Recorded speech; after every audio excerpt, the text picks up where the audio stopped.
to Standing Order 1082 and the motion adopted on Thursday, September 18th, 2025, the committee shall resume its study of the management of Canadian energy exports. I would like to welcome our witnesses. Professor David Novog, I hope I'm pronouncing that correctly, a director at McMaster Institute for Energy Studies, McMaster University, and for Energy Storage Canada, Andrew Teal, Vice President, Policy and Government Relations, and Robert Tremblay, Policy Manager. All witnesses have conducted a mandatory witness onboarding test. I think they all passed, Mr. Clerk. One just barely, but we got you through. You will each have 5 minutes for your opening remarks, after which we will open the floor to questions. Professor Novog, we're going to begin with you. You have 5 minutes. Please proceed. Thank you, Mr. Chair, and to the committee for the invitation to speak here today. As an expert in nuclear energy, I've been involved in various aspects of the technology for 30 years. This includes experiences in the Japan and France nuclear fleets, as well as with Ontario Hydro and its successor companies, and now in academia. I had roles advising the Ontario government on nuclear emergency planning, as well as performing R&D for the Canadian Nuclear Safety Commission. And I'm currently a professor in the Faculty of Engineering at McMaster, and I work at the McMaster Nuclear Reactor, the MNR. The MNR is Canada's largest research reactor. It produces many critical nuclear isotopes, some used domestically and some exported, and it is a singular, unique infrastructure supporting Canada's nuclear sector. In the nuclear field, there are immense export possibilities in terms of direct sales and technical services, some of which are already underway today. Our recent successes in refurbishment in Ontario and new builds at Darlington have put Canada center stage on the global nuclear discussions. While our exports of Canadian CANDU technology were decades ago, Canada continues to see return on those investments. Of particular note are the international refurbishment projects being led by Canadian companies like CANDU Energy, where the entire Canadian-centered supply chain is performing critical work for these overseas markets. The net services and component contracts to support those CANDU exports over the years have been a huge success story that few people have recognized. The new SMR project at Darlington will be another defining moment for the Canadian nuclear story, as globally many countries are considering that design. A key element of our success, not often recognized, has been the top-tier talent trained through Canada's colleges and universities. While I've spent my career looking at things of deep complexity, from the innermost parts of the reactor to large-scale accidents like at Fukushima, it has become clear to me that workforce availability, knowledge, and expertise are the foundation of success. So I'd like to start with the question of what is the issue. In a recent workforce planning study performed at McMaster, we predict significant workforce stresses in the coming decade for the nuclear energy and isotope sectors. The predictions show that the direct and supply chain employment demands may triple over the coming decade. This is founded on 4 key points. First, the independent electric system operator in Ontario calls for 17 new gigawatts of capacity domestically in Ontario alone. Given the capacity factor of renewables and difficulties with seasonal storage, it is likely that a bulk of this baseload supply will be met by nuclear. 17 gigawatts would be approximately 60 BWRX units, so 60 reactors like are currently under construction in Darlington. So it's likely that some of these reactors will be of the large variety. In any event, Canada may have multiple nuclear units under construction simultaneously, also while looking at supporting the export market, putting significant strains on the labor market. The second point is that sector-to-sector worker transitions and immigration will be critical to meeting these workforce requirements, and the provincial and federal government cooperation on skills development and retraining will be needed. And thirdly, as successful companies throughout the nuclear landscape, from Cameco and mining and all the way to used nuclear fuel by the Nuclear Waste Management Organization, as they capitalize on global growth as well as domestic expansion, recruitment will need to ramp up significantly. And lastly, and not often recognized, observing large-scale infrastructure projects like those in the UK show that attrition rates can reach 20% in these large mega projects. To counter this, there have been excellent programs from Tri-Council research funding to support faculty, to support universities, including over 100 highly qualified personnel passing through my lab alone. In addition, Natural Resources Canada, through initiatives like its Enabling SMR program, have increased the number of companies active in Canada and also supported R&D at universities. But as Canada embarks in its simultaneous mega projects in the defense sector, oil and gas, energy, AI, and minerals, a national workforce issue is emerging where sectors will compete over a limited talent pool. So lastly, how can we do more?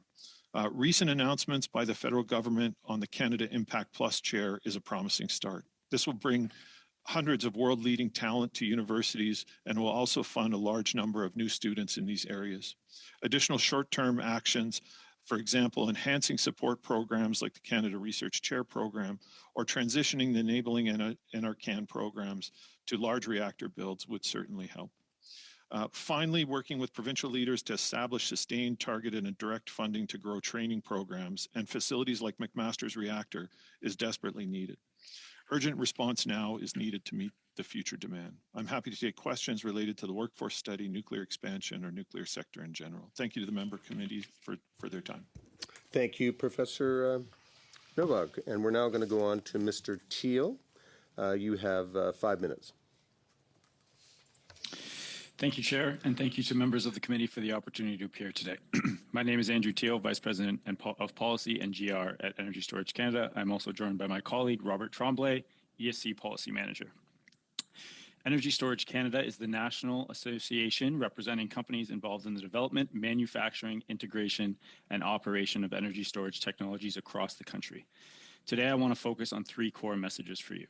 Energy storage is now essential infrastructure for Canada's electricity future. Storage is also an industrial and supply chain opportunity, not just a grid solution. Canada can lead globally, but doing so requires pragmatic federal policy coupled with smart provincial planning.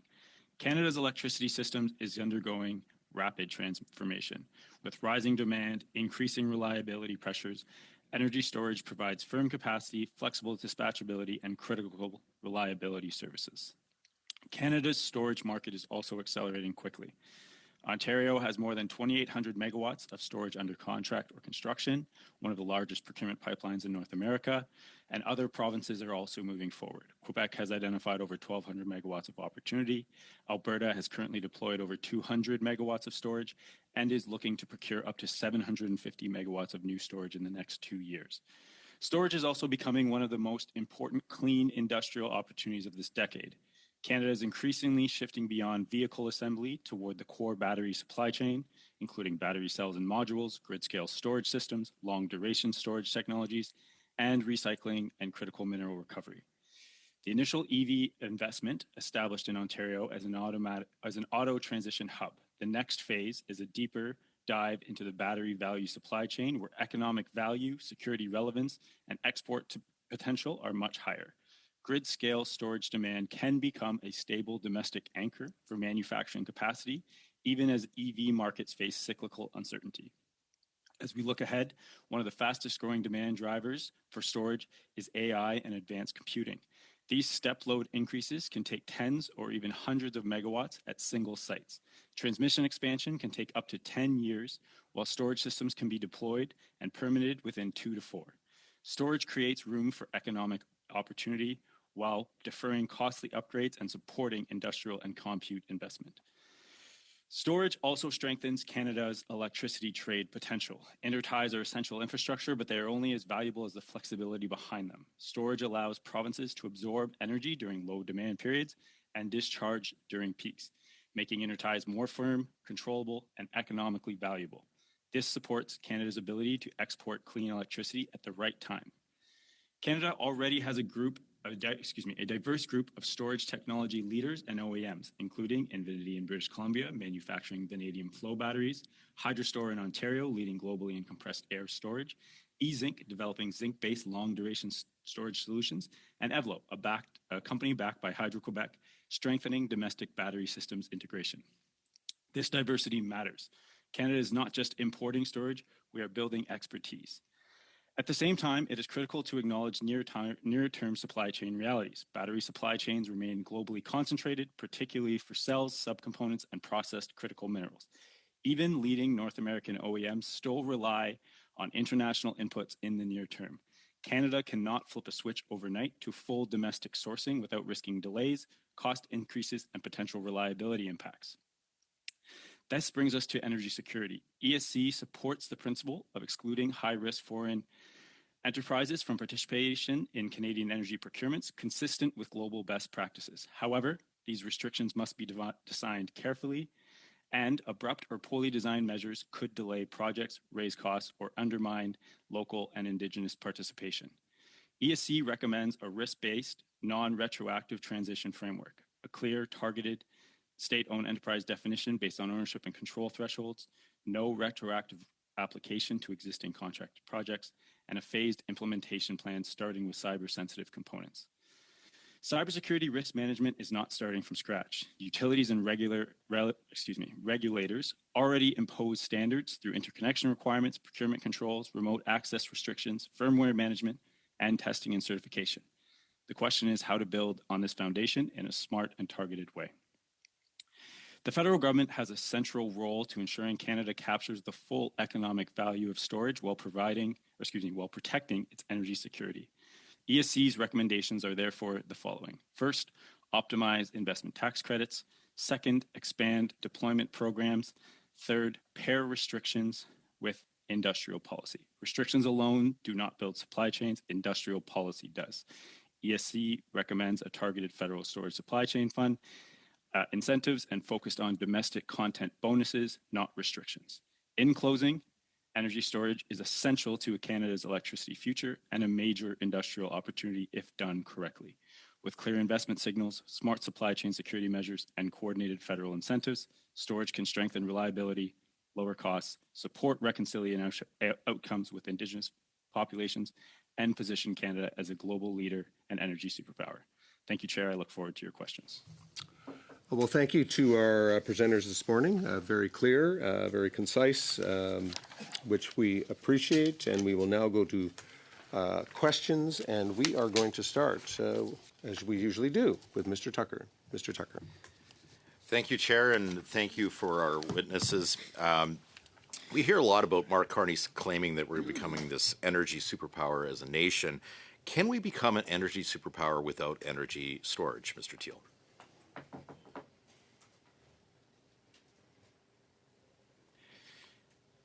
Can we become an energy superpower without energy storage? Just want to make sure I heard the question correctly. Yes. I know it answers itself, but I'd like to hear from you. No, absolutely. Yes. Fundamentally, storage is a critical grid enabler. You know, the practices that we're seeing across the country, the different applications of storage based on, pre-existing supply mixes within provinces. Here in Ontario, where I'm located, very strong on nuclear, a lot of base load that, tends to not be as practical of use overnight. Storage plays a role in moving that around. When you have heavy renewable integration, as we see in the Atlantic provinces and even in BC, storage plays a role in that. My colleague Robert, who's actually in Alberta, he can speak to the many uses of storage from creating opportunities for fast frequency response, and fundamentally helping to serve that grid, which is a different market than the rest of Canada in terms of how its energy system is designed, playing a role. So the simple answer is no, fundamentally, we cannot. It is part of Canada's energy superpower agenda. That is what is the most frustrating thing, because we have Mark Carney claiming that we're going to be this energy superpower, talking about all the different energy sources, and we're very pro renewables, but without effective storage, these words are hollow. And that's what I heard around 12 months ago when I met with Energy Storage Canada, and I was very encouraged with some of the developments and things that are taking place from coast to coast. But even back then, you were concerned about the Liberals' words not meeting actions, as much so that I understand there was the Energy Storage Conference back in September. Was there any federal Liberals that had attended, and how did that conference go, by the way? It was a great conference. It was our biggest yet, which is great. I think that speaks to the growing interest in storage across the country as well as international partners. I don't have a itemized attendee list. I'd have to defer that question to Leon, my VP of Corporate Services. But there was participation from multiple Liberals that levels in attended. government. And it was a little bit of words not meeting actions, and the importance of becoming a energy superpower without storage is a little bit ridiculous. But going on to the projects that have failed to get approval across Canada. Do you know? Can you highlight a project that maybe failed to receive approval? I may defer to my colleague Robert to see if he has additional information on that. Yeah, thank you, Andrew, and thank you for the question. Off the top of my head, I'm not aware of many projects in Alberta that have failed to get approval. I do know in Ontario there's a dynamic where projects must seek municipal resolutions of support, which can be tricky, but given the timelines and pressure to develop these projects quickly. But of course, it's always incumbent on developers to work with their communities for acceptance as well. It's a layering on in the regulations that has stopped some of these important energy storage projects. Another area that we're lacking as an energy superpower is the production. One of the main energy sources, the lithium batteries. How much lithium in batteries in Canada is sourced domestically? What is our production and supply chain for the domestically produced stuff? Yeah, I can jump right in there. It's a tricky question to answer. The supply chain for batteries is quite global. So major producers of lithium are Australia or various countries in South America, as well as some from the United States. But the processing for most of the lithium in that list does happen. Apologies. And China is a larger player in that as well. Yeah, so China is not a very large producer of lithium itself, but they are a large reformer of lithium, and then it can get integrated into cells either domestically in China or around the world. So a lot of the gap is not necessarily in the extraction of lithium, but in the actual refining of it. So we mine it out of the ground and we send it to China to be processed, and then we buy back. Is that somewhat the supply chain for those batteries coming from China? That can be a dynamic. I'd say it's not unique to batteries either. I know, say for rare earth magnets, there's a lot of examples in critical minerals where the refinement is concentration. Yes. Do you think it would be important for a country like Canada, with the challenges that we face internationally, is to have that production in Canada? And if so, how do we encourage that? Yeah, I think the most important thing for Canada to think about is where it wants to fit into a global supply chain. So we do have a lot of critical minerals, and I think that's an area that we can lean into, including refinement. I think if it's the will of corporations here or the will of the government to support that development. Just switching gears to Mr. Novo. 20 how much seconds. of the research reactor in McMaster, how much funding do you get from the federal government? For the Going back, thanks for the question. Going back the last 25 years, historically, McMaster's reactor has been self-supporting. So we manufacture medical isotopes, we do irradiation services, and so the reactor itself has been largely self-sustaining.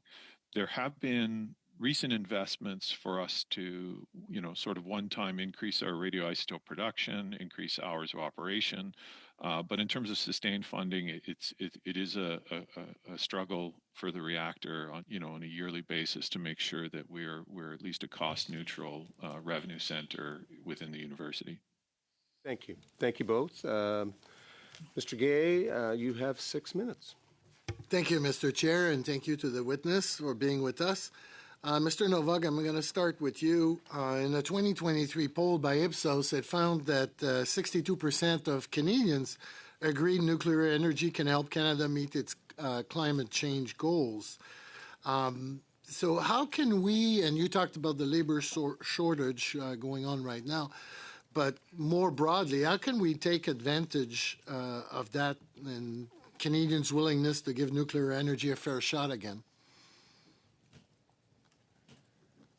I think thank you for the question. I think the number, in the nuclear industry, we always use the term that success breeds success. So I think part of the reason for the public sentiment, realigning with a, nuclear base load energy generation is the successes we've seen at Bruce and Darlington over the last decade in terms of major, multi-billion-dollar infrastructure projects. I think it's clear that the climate benefits are there, the reliability of the energy system is there, but I think where the public lacked confidence was in our ability to execute these kind of large multi-scale projects. And I think continuing to do that. Last week, I don't know if people saw the announcement, the last unit at Darlington was brought onto out of refurbishment on time and on schedule, and the project as a whole was months ahead of schedule and $150 million below target. So those kinds of successes, I think, make people believe that the promises made by the nuclear energy sector are achievable. Thank you. Mr. Teal, this one's for you. We kind of live in an interesting geopolitical situation with our friends down south. We've been orienting our export of electricity north-south, and it made a lot of sense because we're sending a lot of decarbonized electricity down south, but we also have our own need, the interties. The dynamic in the U.S. may or may not apply federal versus states. How do you see this geopolitical environment impacting, and how can storage play a role so that we can export the right electricity to our friends down south?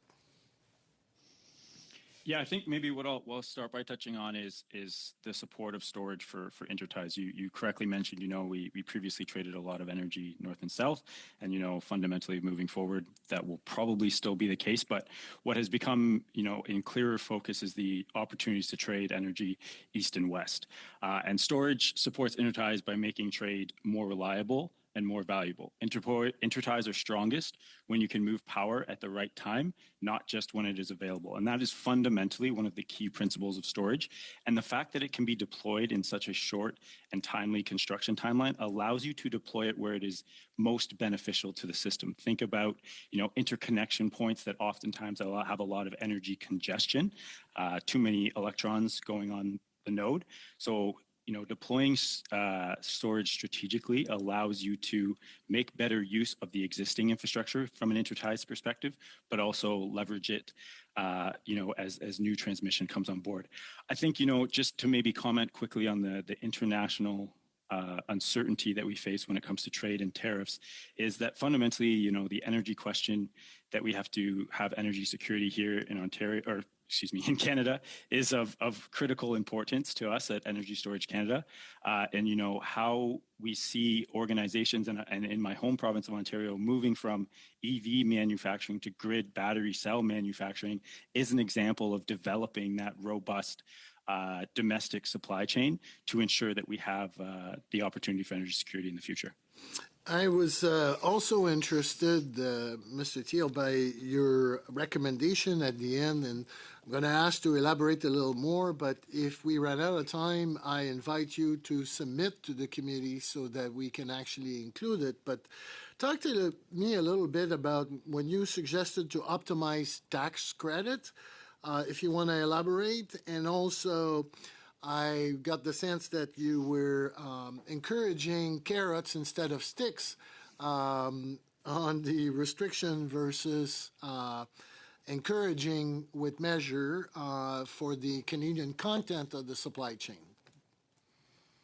Yeah, I'm happy to pick up on both of those comments and expand a little more. And it's certainly something that ESC, continues to feed into multiple federal processes as well as through our own engagement, the pre-budget submission and others. So just to quickly touch on the investment tax credit side, specifically right now as they stand, some storage technologies, specifically thermal energy storage, which has a considerable role in terms of heat to power, is excluded from these tax credits.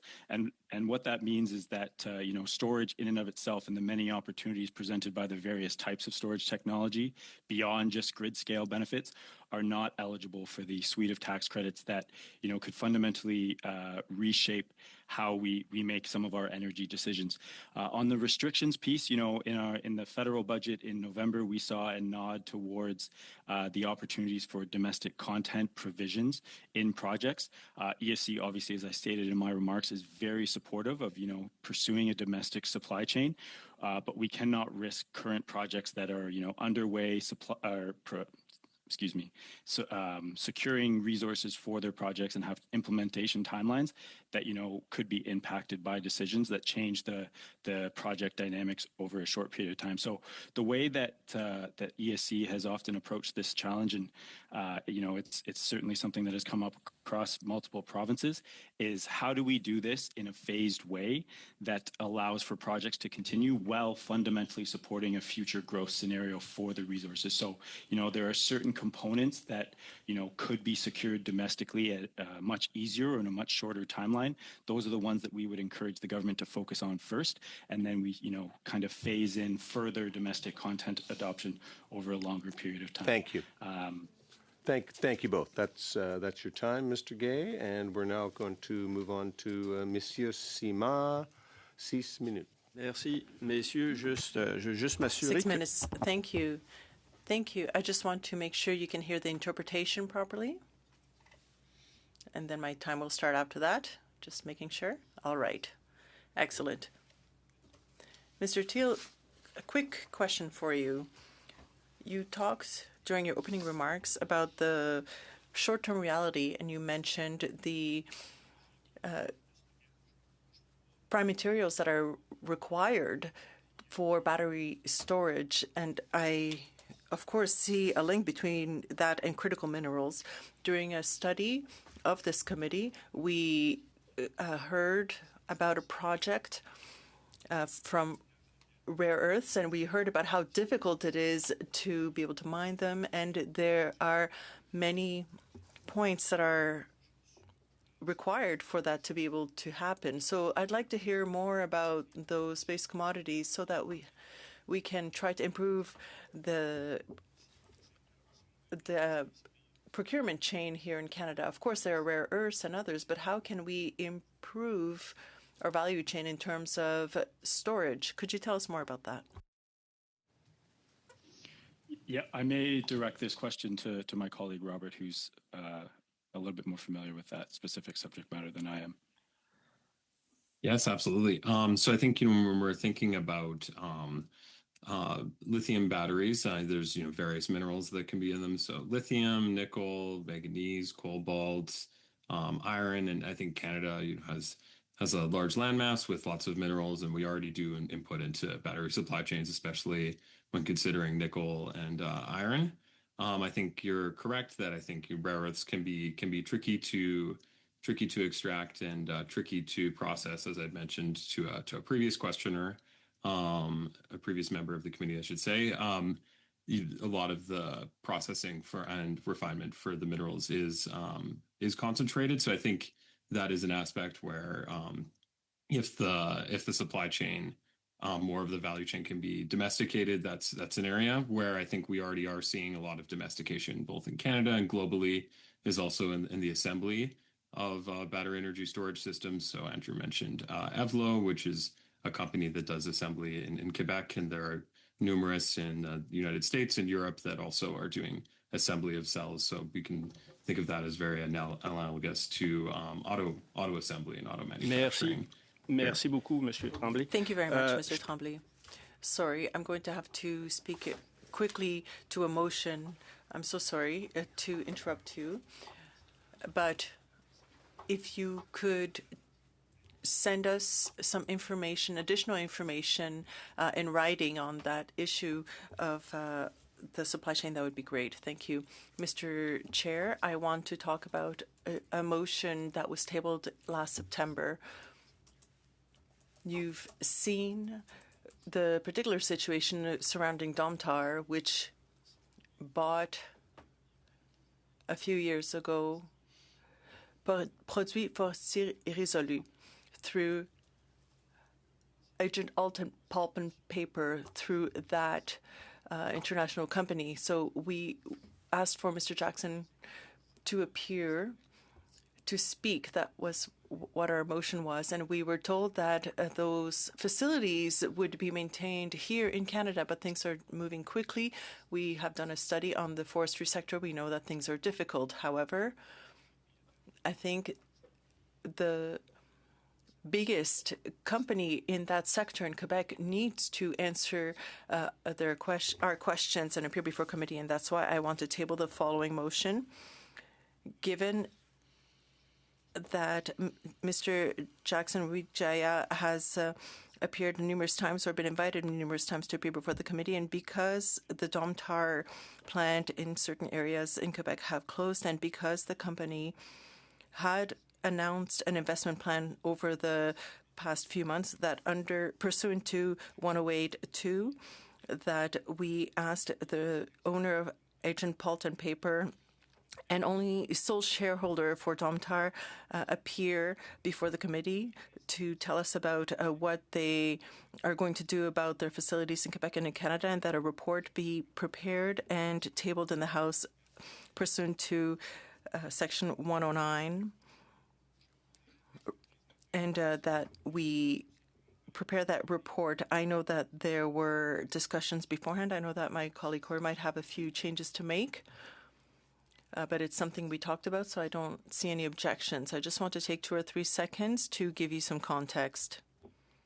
Domtar closed facilities in Saguenay-Lac-Saint-Jean, my region, temporarily, but we know that there's probably a permanent closing coming.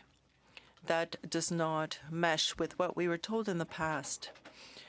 We heard discussions during the transactions with Mr. Champagne, Minister François-Philippe Champagne. The government seemed to indicate that it wanted guarantees. Now, Mr. Wijaya could, through his appearance, tell us whether those guarantees were met. There are all kinds of problems like that we see in Quebec that you'll see in the hydroelectric portion also. We also want our colleagues to understand that this is a serious issue. There are many employees who find themselves in precarious situations. The motion was tabled in September. We've given plenty of time to the business to send us what they intend to do. And 6 months later, things have not moved forward, and there are many political stakeholders from Saguenay-Lac-Saint-Jean who would like to hear what Mr. Wijaya has to say. So there you go. Colleagues, as you know, this motion was put on notice some time ago. It is in order, and I will go to Mr. Hogan. Mr. Hogan. Thank you, Chair, and thank you to Mr. Simard for his motion. It's an important discussion for this committee and timely because of the drafting of our report. Very serious issue. Always grateful for his advocacy for the forestry sector. It's a very important sector. We need to be here for affected communities and workers. There are an amendment that would change 2 clauses that I would like to propose, Chair. First would be to change summon to invite, as it's my understanding you would invite before summoning anyhow. So that seems to be the more neighborly way to begin this conversation with Domtar, if nothing else. And then the final clause, because we have a forestry report underway, I propose we replace the last paragraph with that this testimony be included in the committee's report on the forestry sector study. So that would be the amendment I move, Chair. You've heard the amendment, Mr. Martel. Well, I'd like to know if Mr. Wijaya sends a member of his staff and it's not him appearing, what happens if he decides to send somebody in his stead? Mr. Simard, well, we know that our rules don't work that way. If we invite somebody to appear before committee, they can't send somebody else instead. That would not be acceptable to us to invite a minister, be invited here, and say, you know what, I'll send a parliamentary secretary. Nobody would agree to that. There have been some excellent examples in the past. So if we asked Mr. Jackson Wijaya to appear before a committee, that's because He owns many forestry sector companies, and it would be out of respect for us as Canadians to tell us what, and Quebecers, what his intentions are. That's quite clear. During his first week, we asked Mr. Pécresse during his first week as CEO of Rio Tinto to appear, and I'm sure he wasn't super pleased to do so, but he did appear. So that's out of respect for citizens of these countries also. So I would not agree to having somebody else appear in his stead. Mr. Martel, that's what I wanted to know. I know that Mario talked about it a lot, but I wanted to know whether we'd accept having somebody else appear in Mr. Weech's stead. You've heard the motion, so we'll vote on the amendment. Mr. Clerk. So I'm still waiting for the amendment, but if Okay. all the members agree on the wait, I got it. It's been said. Thank you very much. Okay. Colleagues, do you need no. Everybody's good? Okay. On the amendment, Mr. Clerk. All right, so on the amendment of Mr. Hogan, do I need to read it, or is everybody... Ouais, je préférais leur lire pour plus de clarté. I would prefer for it to be read for more clarity. Comme la demande a été faite en français, je vais le lire en français. Donc, que le As it was requested in French, I will read it in French. That the word summon be replaced by invite, and that the last paragraph be removed to be replaced by that this testimony be included in the committee's report on the forestry sector study, rather than what was there before. I will proceed with the vote. Just to clear things up before the vote, we're replacing summon by invite because we haven't yet invited him. So we're giving him the chance to accept our invitation, and if he does not do so, then we can summon him, just to clarify for everybody. Mr. Danko? Monsieur Gay? Yay. Mr. Clark? Yay. Mr. Hogan? Yay. Mr. Tucker? Yes. Mr. Mallette? Oui. Mr. Martel? Oui. Mr. Rowe? Oui. Monsieur Simard? Oui.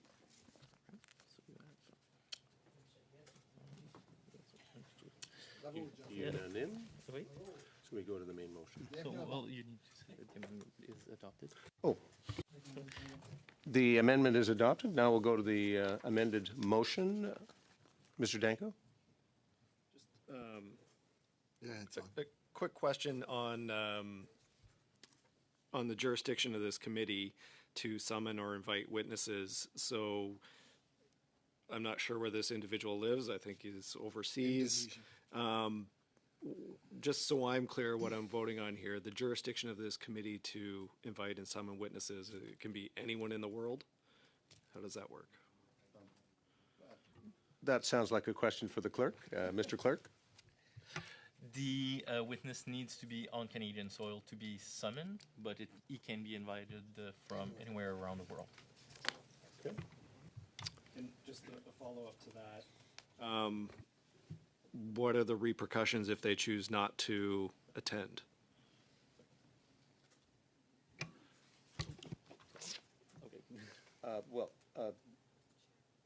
That's a rule issue, Mr. Clerk, and then we'll go to Monsieur Simard. Go ahead. So if the witness is summoned and refuse to attend, if they are on Canadian soil, then the committee can can raise a question of privilege, table a report in the House, and then the House can be seized of the question. Monsieur Simard. Oui, simplement indiquer Yeah. pour Just to indicate for Jean-Paul that we did that back in 2024.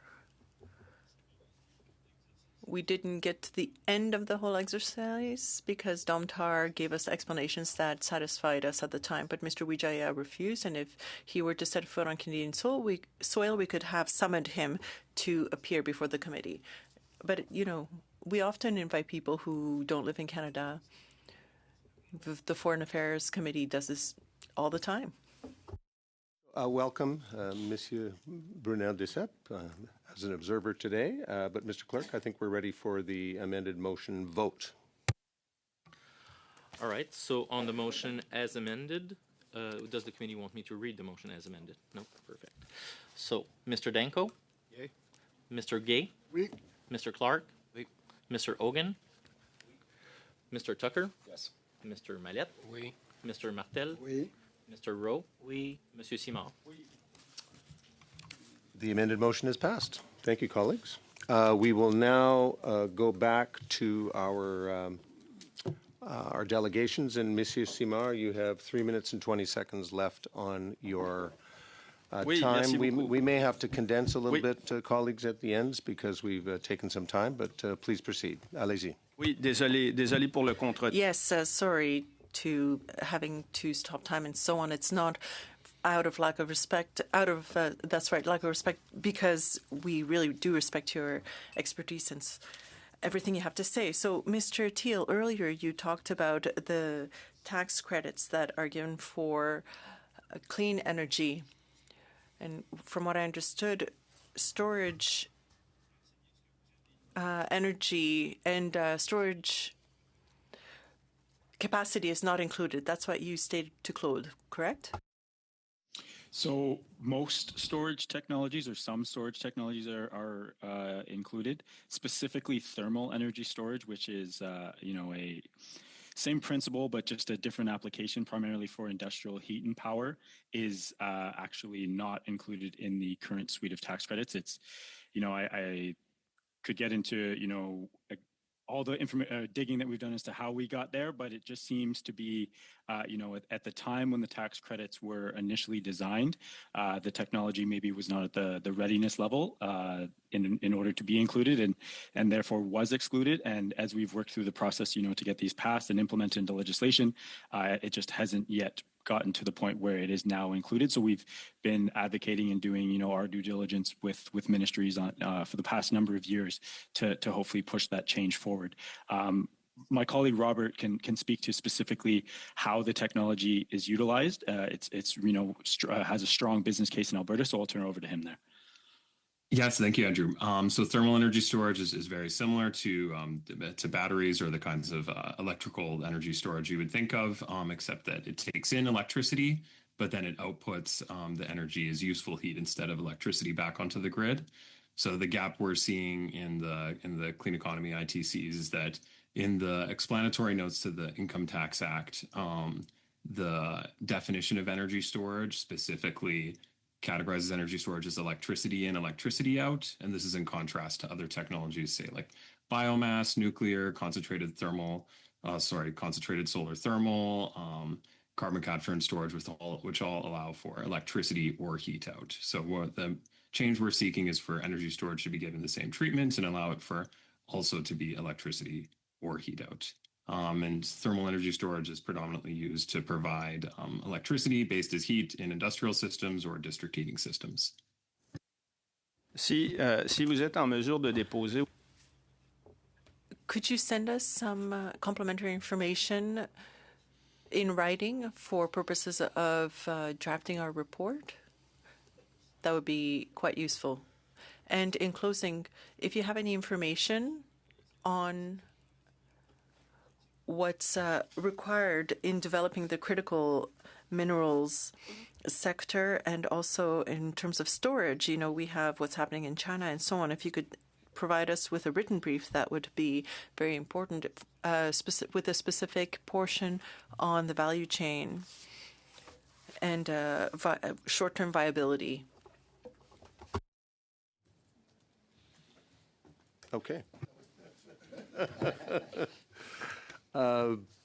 Colleagues, we're going to our second round now. We are going to begin with Monsieur Mallette.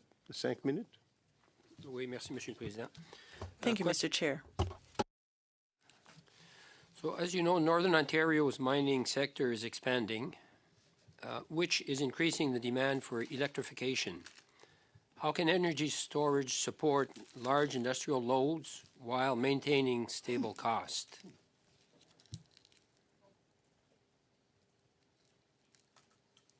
Robert, do you want to jump in there? Absolutely. Thanks, Andrew.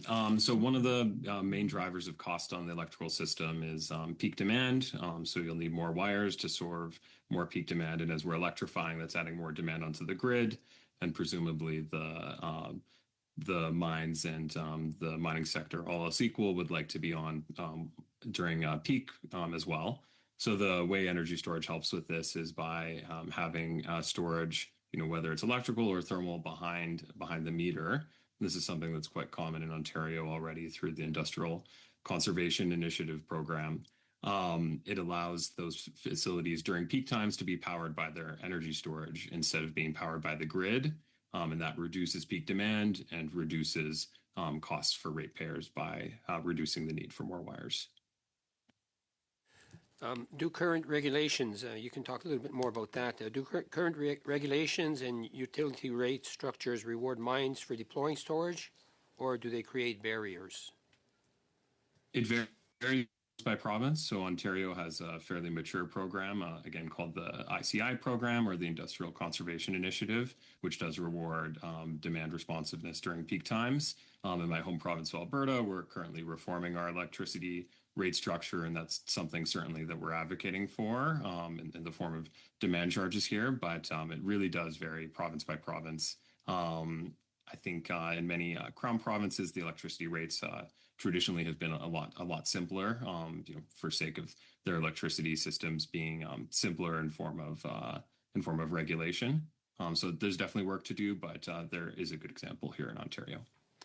What province would be the lead, and what province would be the lagger? It's a good question. As I've said, I think Ontario is a leader here, and through the Industrial Conservation Initiative. I think Alberta, well, I don't want to throw the word laggard around without reason. I think there is work being done here to reform our rates and have more efficient use of the transmission system. But it's energy storage is still a relatively new technology, although it's being deployed at very heavy scales globally, but it's still relatively new, so we're still catching up with some regulations and rate structures. And that's a lot of our work here at Energy Storage Canada. So, Mr. Teal, during the presentation, you mentioned, tax credit. Then you mentioned the second point, deployment programs. Could you expand on that, and can you bring examples that would help some of those areas that need more help?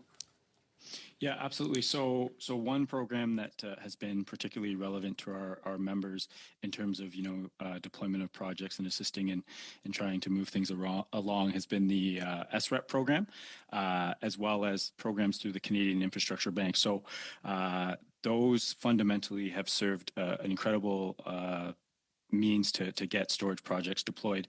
I'll highlight specifically with the Canadian Infrastructure Bank and its project involvement in one of the largest battery deployments that has happened here in the last number of years, which is the Oneida Energy Storage Project. It was connected to the grid last June or July and has been serving Ontario's grid and served Ontario's grid quite importantly during some of the peak demand cycles that we saw in the summer. And, without those programs through the CIB, those types of funding opportunities through SREPs, those types of projects would have never been developed. So those are the types of, examples at the federal level that are really contributing to provincial dynamics and energy system planning. Thank you. If we were to scale up our energy storage capabilities, what parts of the value chain could realistically be in Northern Ontario, Northeastern Ontario? Quick answer, please.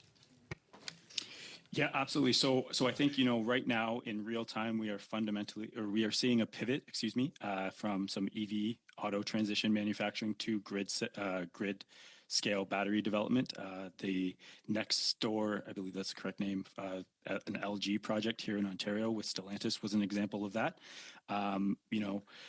Many of our member companies like Evlo, that Robert mentioned, are leaders in battery management system manufacturing. So there are some elements where we are already leading, and we should capitalize on those examples while seeking further opportunities for the rest of the supply chain. Thank you. Mr. Danko, you have 5 minutes. Thank you, Chair. always good to see a representative from McMaster University at committee as a proud McMaster engineering graduate myself. I've known Dr. Stevenson actually for, I think, probably about 30 years now, which is kind of crazy. So Dr. Novak, my first set of questions are for you. In your opening statement, you talked about international refurbishment of those CANDU reactors as an export opportunity for Canadian talent. You talked about SMRs, small medium reactors, design and export opportunities for Canada. And when I think about Hamilton, thinking about the opportunities for SMRs locally, the industrial center in Hamilton, electric arc furnace production, data centers, that kind of thing, along with district energy. People don't really know that Hamilton has a very robust district energy system. So my question to you is, how do you see kind of the future of nuclear, both domestically in Canada and abroad globally? What are the trends that we're seeing? Thank you for the question, and always happy to support the parliamentary committees as I can. I think, first of all, globally, this is an immense build-out time for nuclear, where sort of the confluence of energy needs and energy expansion and EVs and data centers and heavy industry decarbonization, these things are all coming together in multiple jurisdictions. So when you look across the world, even at the COP summit several years ago, there was a pledge to triple nuclear capacity globally, which would move us from around 400 global reactors to over 1,000.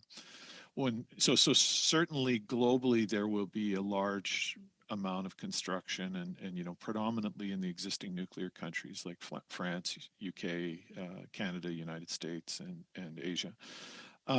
In terms of locally, I'm really excited about what the future holds in Canada. I mean, I've been a professor and in the nuclear industry for a long time, and I've been in several, valleys and hills. But now I see, alignment in federal government and in provincial government and municipal governments really on board with nuclear. And while I haven't seen any discussions centered around Hamilton, certainly the large industrial base and the requirements for large heat sources in, the hundreds of megawatts for steel production and for arc furnaces. And I look to examples, for example, in Texas, there's a Dow project to couple a nuclear reactor with a Dow chemical plant. And this would be the first time with the intimate marriage of sort of combined heat and power in an industrial facility. And I think that would be a tremendous example to look and build upon when we look at what's possible in regions like Hamilton and elsewhere in terms of both getting reliable electricity, but also the heat required for some of those processes. And that's really, I think, where nuclear's future lies, is that combined heat and power application to support both the grid and industry. Thank you. And you said something really interesting there about kind of this confluence globally of more focus on electricity as an electric future, and then federal, provincial, municipal governments becoming more in alignment and seeing nuclear as a priority. This is kind of an open question for either of you, but as part of that transition, there are a couple federal initiatives. We talked about the clean energy tax credits, but another one is industrial carbon pricing. I want to open this up to either of you to respond to where do you see industrial carbon pricing fitting in encouraging that transition to a low carbon, net zero carbon future?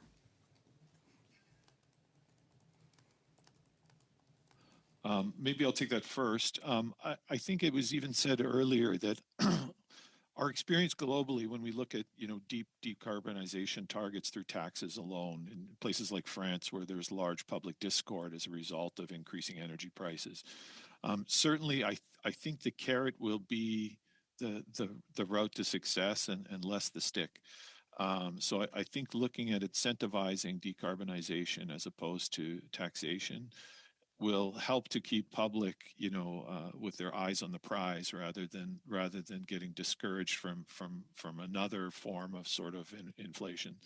in terms of energy pricing. So when I look globally at examples like that, it seems to be the best chance of success for both, growing economy and achieving, carbon reductions in industry and in the grid.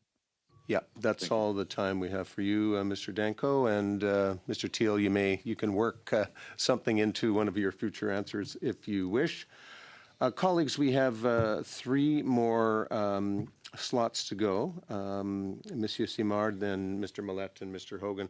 I'm going to have to reduce Mr. Millette and Hogan to 3 minutes each because we don't want to keep our other witnesses waiting.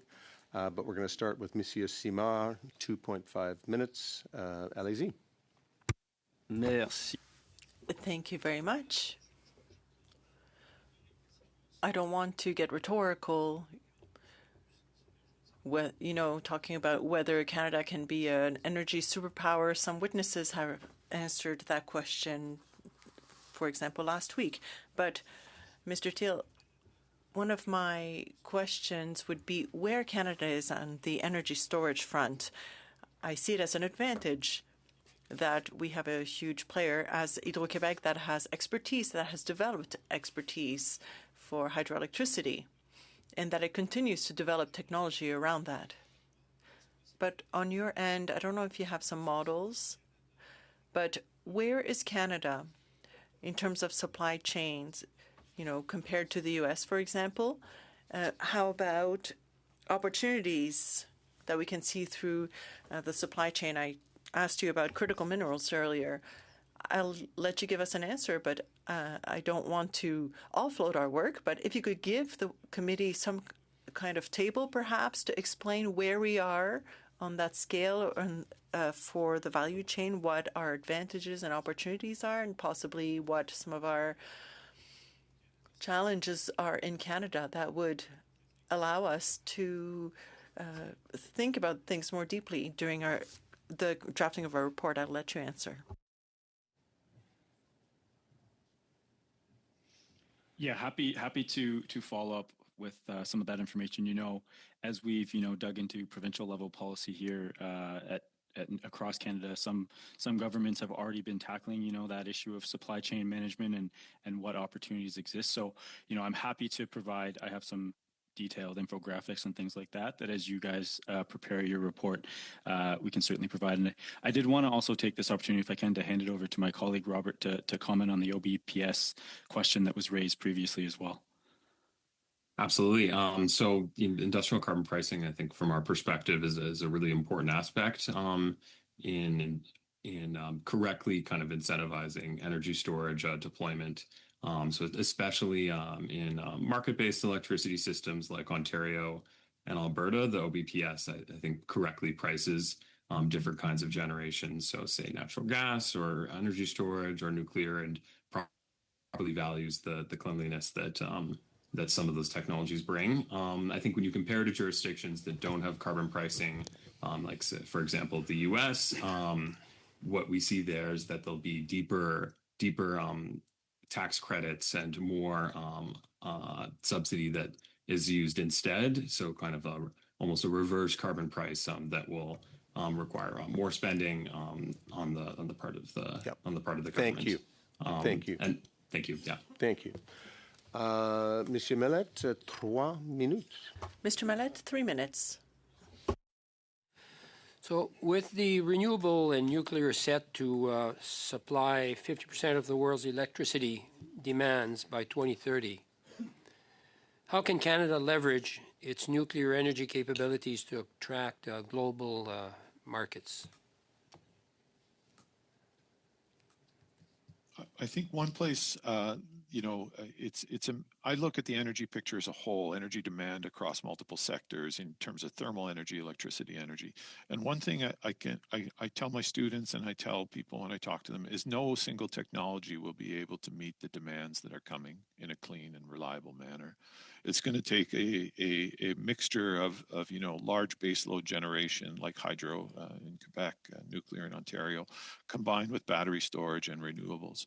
And so as renewables grow and battery storage grows to complement and as baseload continues to rise, I actually see opportunities across all of the energy sectors. My expertise lies in nuclear, so I'd say that probably export opportunities in nuclear, not just there's the big flashy sale of selling a reactor, but we have hundreds of companies in Canada in the nuclear supply chain who are globally integrated into builds and refurbishments around the world.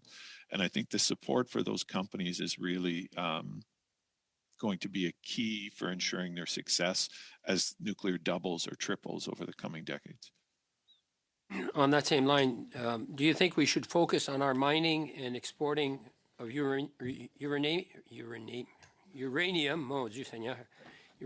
or building and renovating existing nuclear reactors? A little bit, which you had started talking about. Yeah, so I think Cameco and uranium mining in Ontario, across Canada, has been a huge success story. We supply some of the best grade uranium in the world to multiple countries, and that export opportunity will continue to grow. And in terms of the nuclear reactors, I think in Ontario we've done an excellent job refurbishing, making the best use of the construction we have already. But over the next decade, growth will certainly, the market operator in Ontario has said we will be short, 17 gigawatts of electricity. So hundreds of thousands of homes worth of electricity will need to be built in terms of new capacity in Ontario. And that will certainly require new constructions of new reactors, not just in Ontario, but in other provinces as their growth also catches up. All right. Just 20 seconds. I'm good, Mr. Chair. And wrapping up, Mr. Hogan for 3 minutes. Thank you, Chair. Thank you to all of our witnesses here. I always learn something when I talk to all of you who I've met before. Mr. Novak, we haven't met, though, but I do really want to dig in on some of the things you've said, particularly around workforce challenges. I think people don't always appreciate how many people projects in the nuclear space can employ. And as you noted, we have multiple projects being considered domestically, and we also want to support and grow our ability to export that expertise and the products, the sales and technical services, as you put it in your opening. So, 17 gigawatts, hundreds of thousands of homes. That's also tens of thousands of employees and workers that will need to be trained up. Can you give the committee a sense of the mix and the scale? Like what percent are going to have university degrees versus trade school versus training on site plus some other combination of skills? And your thoughts on where we should be putting our focus as a federal government? Yeah, so thank you for the question. I think, the details would be in our workforce study here from McMaster, as well as a comparable study done by the Canadian Nuclear Association. But, in general, today's nuclear sector employs about 50 to 80,000 people, depending on, which parts of the supply chain you credit. And doubling nuclear capacity will double, almost double those numbers. So we're looking at growth, 50, 100,000 new workers across Canada. Many are in the skilled trades. If you wanted a rough number, approximately 70% are in trades and skilled trades. And so certainly that is an area that gets a lot of attention because it's a very large number of new people, and you couple that with growth in mining and oil and gas and so on, and it's really the same skill sets, the pipe fitters and welders and these kind of hardcore skilled trades are really going to be an area where Canada needs to pay attention. But 30% will be the engineers and scientists and subject matter experts that require university degree or even advanced degrees, PhD degrees. And in these areas, the training time frame is much longer. It takes longer to generate, a PhD, a subject matter expert. And so it's important to start that skill up today to be ready for 5 or 10 years from now, because generating new experts takes a long time. Thank you. And just maybe with my last 30 seconds, the chair tells me, in terms of interoperability on the advanced degree side, like is this a thing where we can take somebody who is a mechanical engineer, for example, with a focus in oil and gas and reskill and retrain for nuclear, or what's that look like? Yeah, it's a great question. I think for a long time, the nuclear sector thought that would be a pathway for gaining new employees and experienced people is sort of sector to sector transitions like what you mentioned. But I think what we've seen over the last several years is potential growth in the oil and gas sector and export markets and so on. So I think holistically, when you look at spending and growth in defense and oil and gas and nuclear, it's sort of you're looking for the same people in multiple sectors, and that's really, I think, an integrated sort of federal perspective on that would really help ensure that the universities are set to meet the demand. Okay. Well, thank you, Mr. Hogan, and particularly a big thank you to our witnesses today. I think you saw that my colleagues were very engaged in the dialogue, very stimulating dialogue indeed. And as was suggested earlier, we do invite you to submit briefs if there were some points you think weren't covered, or you want to re-emphasize some of the points you made. We would welcome that. So thank you to our presenters. Thank you, colleagues. And we're going to suspend for about 5 minutes while we get ready for our second.